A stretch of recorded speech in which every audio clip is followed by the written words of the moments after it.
Eh bien, bonjour à tous et à toutes. Nous revoilà pour une petite vidéo. Donc, aujourd'hui, nous allons parler du CITIS, euh, donc, qui est donc en fin de compte hein, le congé pour invalidité temporaire, d'accord, imputable au service. Donc ça va être notre petite vidéo aujourd'hui qui va reprendre les grandes lignes, hein. Je vous encourage bien sûr à retourner sur notre site internet donc www.sudct72.fr pour avoir tous les détails. Mais je trouvais important de faire un petit peu ce petit retour sur cette nouvelle réforme hein, qui a été mise en route pour prendre en charge tous les accidents de service et accidents de trajet. Il n'y a pas que le service, il y a aussi l'accident de trajet. Mais d'abord, avant de commencer et d'aller plus loin, j'aimerais faire un point sur l'actu, d'accord? Voilà. Donc un petit point sur l'actu, notamment sur les 1607 heures. On a mis ça sur le site. Nous vous demandons, bien sûr, si vous pouvez, si vous voulez, revenir vers nous pour nous parler des 1607 heures. Comment sont-ils installés dans vos collectivités? Voilà. Donc, on sait bien que pour la plupart, nous avons les jours qui étaient octroyés par le maire. C'était des jours extra-légaux. Ça ne plaisait pas au gouvernement. Donc, on nous les a enlevés. Et à partir de ces jours extra-légaux enlevés, souvent, c'était au nombre de 3, 4, 5, suivant les collectivités. On vous demande si vous voulez les mêmes, j'imagine, de faire des heures supplémentaires ou des heures complémentaires, je ne sais pas comment vous appelez ça, ou des heures de compensation pour pouvoir réobtenir ces jours. Donc, nous, c'est ce qui se passe dans notre collectivité. On nous demande, sur ces 3 jours qui nous ont été supprimés, si on veut les récupérer, c'est de faire 21 heures, 3 fois 7, 21, puisque la base légale de l'heure, c'est 7 heures. Donc voilà, c'est une petite nouveauté qui va apparaître chez nous. Ils nous seront crédités directement sur notre compte heure, entre guillemets, compte congé. Et charge à nous, si on les prend d'ici la fin de l'année, de les avoir compensés. Voilà. Par contre, j'aimerais que, si vous avez la possibilité, c'est de nous parler de vos heures de suggestion. Où est-ce que vous en êtes dans la suggestion?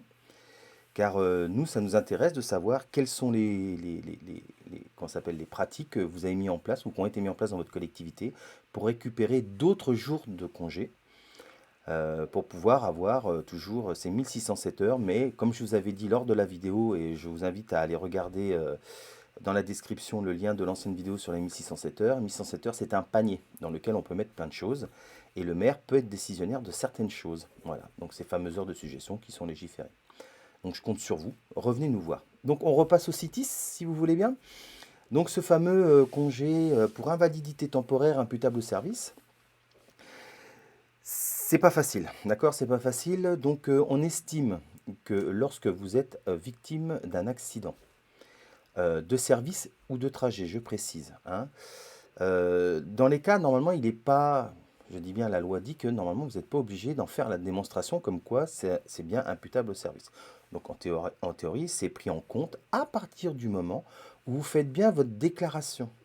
Et la déclaration, elle doit être faite avec la date, avec l'heure, minute. D'accord? N'oubliez pas les minutes, c'est très précis. J'ai mon petit document devant les yeux. Alors, on nous dit souvent quels sont mes droits. Donc j'ai un congé qui est spécifique, qui est dû forcément à l'accident de service. Donc ça, là-dessus, il n'y a pas de souci, on ne revient pas, c'est ce qu'il y a dans le titre. Donc il est octroyé, je vais vous le mettre, dans certaines conditions, en cas d'accident ou de maladie imputable au service. Alors on pourrait se dire, notamment je crois que c'est dans le privé, si ma mémoire est bonne, c'est à l'employeur de faire la démonstration qu'il a bien tout mis en place pour pas que la personne soit malade. Maintenant, elle attrape une maladie, je parle du privé, hein, elle attrape une maladie, si tout n'a pas été mis en place, ou si tout n'a pas été fait, ça sera donc l'employeur qui sera responsable. Eh bien, nous, c'est à peu près la même chose, sauf que je veux vous avertir, vous, chers amis qui me regardez, qu'il faudra aussi respecter, alors c'est dommage, mais il faut respecter le port des EPI. Et voilà, on y vient, parce que si vous ne portez pas vos EPI, que vous attrapez un accident, qu'est-ce qui va se passer? On va dire oui, mais il ne portait pas ses EPI. Et à partir de ce moment-là, votre accident de service ne sera pas pris en accident de service et vous serez donc sur le régime général en accident, en arrêt maladie. Ce qui n'est pas du tout la même, comprenez bien. Au niveau de la prise en charge, c'est pas du tout pareil. Donc cet accident de service, je vous dirais, protégez-vous. Voilà, n'hésitez pas, il faut vous protéger. Si vous ne portez pas vos EPI, si vous ne faites pas attention à ce que vous faites, ça risque de se retourner contre vous. Alors c'est simplement voilà, c'est simplement pour vous mettre en garde, histoire que vous ne soyez pas au dernier moment ben, pris de court et puis que d'un seul coup la collectivité vous dise, ah oui, mais quand il était en train de faire de la tronçonneuse, il était en jean, il n'avait pas son pantalon de protection. Cela soulève donc une autre question.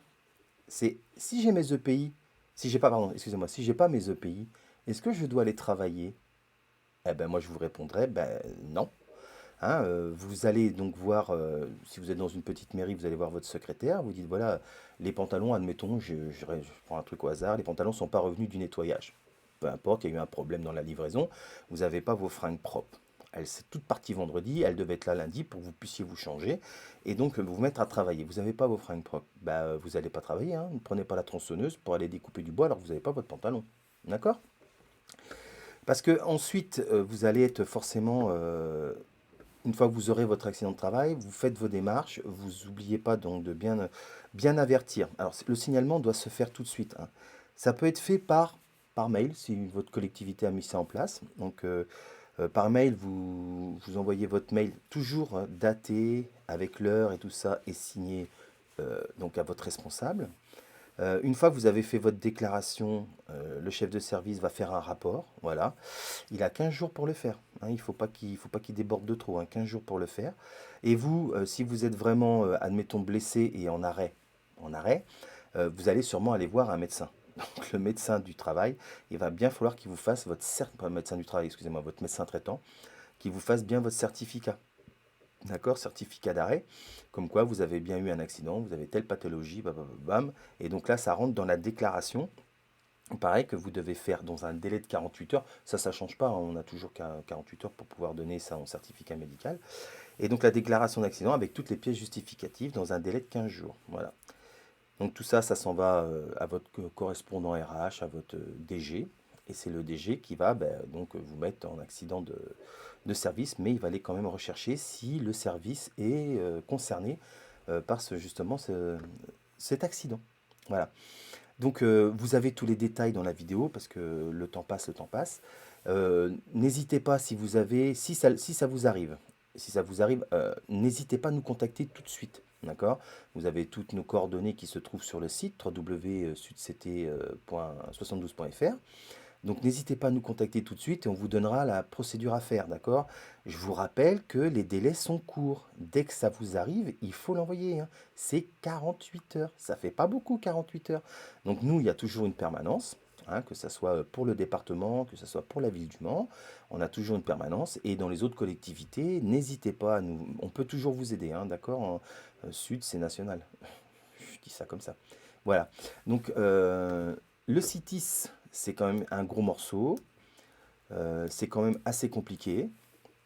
Ce que nous, on vous dit, c'est surtout le signalement. Le signalement le plus précocement possible. Voilà, je suis un peu moniteur de secourisme. C'est comme le principe de mettre le DSA.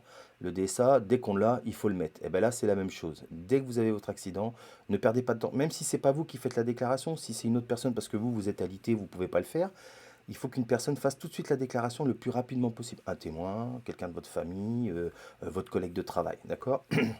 Donc ce sera encore mieux si c'est un témoin. Donc vous faites tout de suite votre déclaration. En théorie, dans chaque collectivité, vous devez avoir des documents qui sont mis à votre disposition. Donc ce que je vous conseille, moi par exemple, dans les services techniques où on a quand même le plus de risques de se blesser, dans les services techniques, ayez une petite bannette où vous avez vos feuilles. Hein, les feuilles, elles sont imprimées et elles sont prêtes à utiliser. Parce que souvent, quand on veut le faire sur Internet, ça marche pas. Comme on a un petit peu de stress, on n'arrive pas à retrouver où se trouve le document. Donc voilà, vous le faites direct, vous avez la feuille. La feuille, elle peut être remplie rapidement, même par un collègue si vous êtes parti avec les pompiers direction l'hôpital. Et donc elle arrive directement au chef de service. Et puis bien sûr, entre collègues, ben, solidarité, hein, c'est aussi le maître mot de notre syndicat. Donc vous faites la déclaration, voilà, avec un petit rapport à l'appui, comme quoi vous étiez témoin de ce qui s'est passé.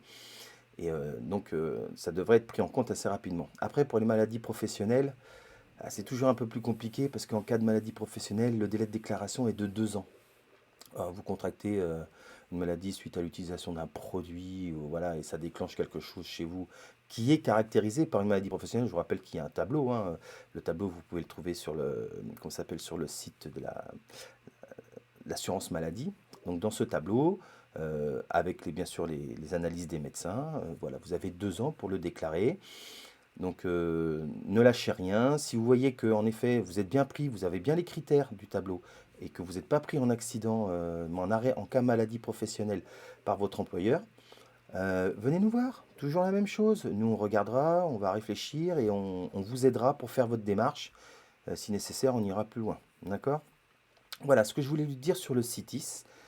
C'est quelque chose d'assez particulier, hein, comme je vous ai dit. Il faut faire attention à bien faire les déclarations en temps et en heure. Nous, on a traité des cas là, donc, au syndicat départemental. On a traité des cas et ben, les déclarations, quand elles ne sont pas faites en temps et en heure, ça devient compliqué d'aller réclamer quelque chose. Donc c'est le maître mot de mon message d'aujourd'hui, c'est faites vos déclarations le plus rapidement possible, en respectant ces fameux délais de 48 heures quand c'est l'accident et de 2 ans quand c'est une maladie professionnelle. Parce qu'après, ça devient compliqué. On sait que souvent c'est pot de fer contre pot de terre.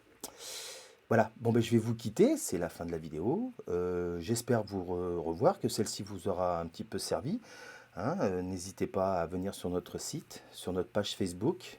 Vous avez tout, allez, on va vous mettre dans la description. Vous savez, c'est ce qui se trouve en dessous. On va vous mettre tous les liens nécessaires vers notre document CITIS que nous avons sur notre site. Et bah, j'espère vous revoir le plus tôt possible. N'hésitez pas à nous mettre aussi en commentaire si vous avez des informations sur les 1607 heures qui sont faites dans votre collectivité. Hein, on aimerait bien avoir un retour pour savoir comment ça a été organisé au niveau bah, de la Sarthe, mais ailleurs. Hein, pour ceux qui nous regardent d'ailleurs, n'hésitez pas. Comme ça nous donne des infos, parce que si nous on prend le cas de ma collectivité, ils prennent leur temps. Voilà, après ils ont raison, hein, ils prennent leur temps, ils vont bien analyser un petit peu. Donc ce qui est fait tout de suite, c'était pour régler le problème avec le préfet. Les 3 jours ont été enlevés tout de suite. Mais après, pour le reste, ça va prendre un an. Voilà. Donc, j'attends de vos nouvelles, j'attends de vos commentaires. Si vous n'êtes pas encore abonné à la chaîne, bah, faites-le, parce que comme ça, quand il y a une nouvelle vidéo sur les sujets d'actualité, brûlants non, mais au moins les sujets d'actualité, bah, vous êtes tout de suite avertis. Donc n'hésitez pas. Et puis bien sûr, si vous mettez un petit pouce en l'air qui va bien, nous, ça nous fait plaisir et ça nous permet de continuer la chaîne. Voilà, qui commence à avoir quelques vues et quelques adhérents, et donc ça veut dire que ça peut plaire. D'accord? Et puis n'oubliez pas, préparez-vous pour les élections professionnelles. Sur ce, je vous dis à plus tard, et on se retrouvera dans une autre vidéo. Au revoir.